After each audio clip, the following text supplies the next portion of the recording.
Hello traders, hello friends, welcome again to my channel. I'm Coach Jay, and for today's video, we will again check and monitor all the pairs na nasa watchlist natin. Okay, but before that, let me remind you again that this is not a trade recommendation. This is not a financial advice. This is just for educational purposes only. So, always trade at your own risk. Alright, so unahin na natin ang okay, so yes, last night ang result ng CPI, core CPI ay lahat favorable kay US. Kaya naman ang DXY, if i-check natin, nagkaroon talaga ng upside move. Alright? So, tingnan natin sa daily. Okay. Alright, so nagrally talaga ang US dollar index, no? However, no, looking at the daily, narito pa rin naman siya sa area ng resistance level. So therefore, pwede tayong makakita ng rejection or i-hold nyo tong resistance na to, or pwede naman na mag-act talaga itong resistance na to and and it will turn to support na. Okay, so right now wala pa talaga tayong sure kung talaga magtutuloy-tuloy yung upside move niya, because we need, of course, to see a breakout from this resistance level para masabi natin talaga na magtuloy-tuloy yung pagtaas ng US dollar. Alright? So, that's for US dollar index. So, kung nakakita tayo ng rally sa US dollar index, we expect, of course, na yung mga ka-pair niya ay bumaba. Like Euro USD, we expect na nagkaroon ng downside move, even GBP USD. Alright, so if we check this news, so US dollar builds on gains after above forecast US inflation data.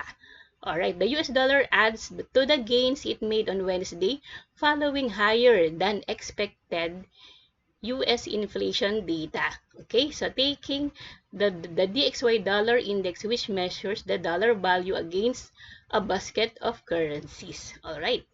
So yun, so talagang tumaas siya. All right. So okay. So let's start with our analysis here in gold. Okay. So sa gold,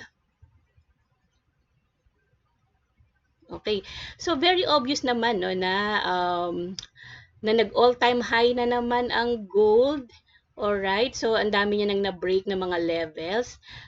For sure, alam nyo na yung ating analysis dito. So let's go to the 15 minutes time frame para makakita tayo, or should there be any buying opportunities. Okay, nasa 15 minutes ako because normally dito ako nag-execute ng trade ko. Yung higher time frame ko, yun yung directional time frame ko.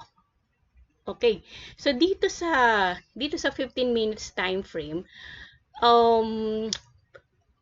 very choppy, no? Choppy ang market. So, ito yung type ng market wherein gusto mong iwasan. Ako personally, iniiwasan ko siya. This is not for me. This is not for me. Okay? Kasi, hindi natin alam saan ba yung strong resistance and support. Dito ba ang support? Pero, meron din ditong bounce. Okay? Pwedeng dito rin. Okay? And yung resistance, dyan lang ba? Or dito ba? Kasi may mga touches din siya. So, therefore, pag ganito yung market, better na stay out muna tayo. And also, makikita mo yung EMMA 200 ay hindi niya nire-respect, dinadaan-daanan lang. So, for now, no, London session, ganyan lang ang galaw niya since kanina pang umaga. So, ako, wala pa akong bias sa kanya for now. Alright? Pero once na dumating siya Siguro dun sa na-plot ko na level, which is na-explain ko sa inyo, no? Yesterday, so around 2-3 dito sa area na to. Okay, dito lang ako magiging interested, okay, na mag-buy. Okay? Pero, check din natin tong level na to if magkakaroon tayo ng bullish price action dito or confirmation candle. We can of course go ahead and buy. Alright? So, dalawang level natin. Okay? Pero, syempre, ito yung pinaka-strong level natin. Dito. Okay? Sa around 2,300. Alright. So, pero for now, choppy ang gold. So, let's wait and see. Monitor lang muna natin. Okay? Next na monitor natin ay Euro USD. Okay. So, kung nagkaroon ng down sa upside move kay DXY, nagkaroon naman dahil inversely related sila, nagkaroon naman ng downside move dito kay Euro USD, okay? So itong head and shoulders na to, yan. So this is a very price action. Oh, sorry. Okay.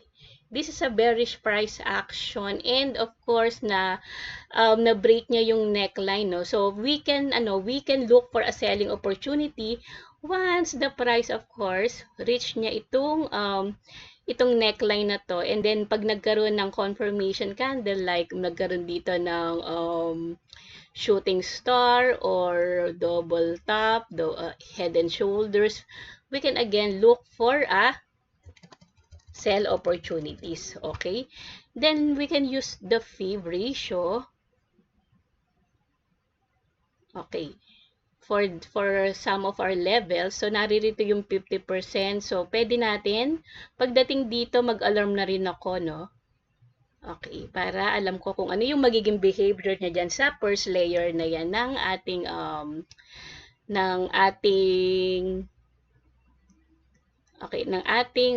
resistance. Kasi previous support yan and can turn into resistance. Okay? So, another level, pero pero ito yung medyo malapit. So, ito muna yung ating i-monitor. Okay? So, nag-notify na ako just in case.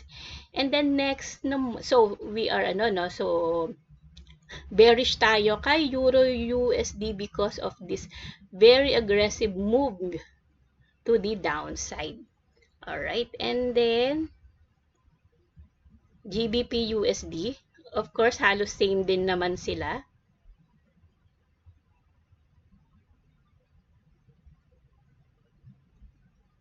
Okay, yan. So, nagkaroon din siya dito naman nagkaroon ng double top. Okay. So, double top is a bearish price action pattern. So, nagkaroon ng move to the downside and we can trade this once na pumunta siya sa neckline or i-retest niya doon, and then we can look for a sell opportunities. Okay. So, our first level muna itong sa may 50%. Okay. So, mag-alarm na rin ako dyan. Para mamaya, pag nag-alarm na sa akin, ay imo-monitor ko na lang yung behavior ng price niya dyan. And then, NZD USD. So, same. So, ito I hope nakasabay kayo dito dahil talagang based din sa ating weekly forecast ay bababa talaga si NZD USD. Alright. And then gusto ko lang i-add ngayon ang USD JPY na wherein kasama rin ito sa atin na analyze. By the way, ilalagay ko yung link para sa mga hindi nakapanood. Dahil talagang bullish ang bias ko kay USD JPY. Alright. Kasi looking at the daily,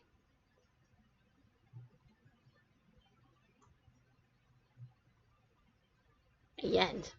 Okay, so nagkaroon na naman ng breakout dito sa resistance na to. Okay? So una na break niya itong resistance na to, nagkaroon ng higher high. So, ngayon, nag-act siya sa support, nagkaroon na naman ng higher high. So, possible na i-retest niya ulit itong support na to. Yeah, itong previous resistance can turn into support, then pwede tayong mag-buy. Okay? So, yan yung bias natin kay USD JPY. Magbabay tayo dahil nga sa very aggressive move niya to the upside. Okay? And then,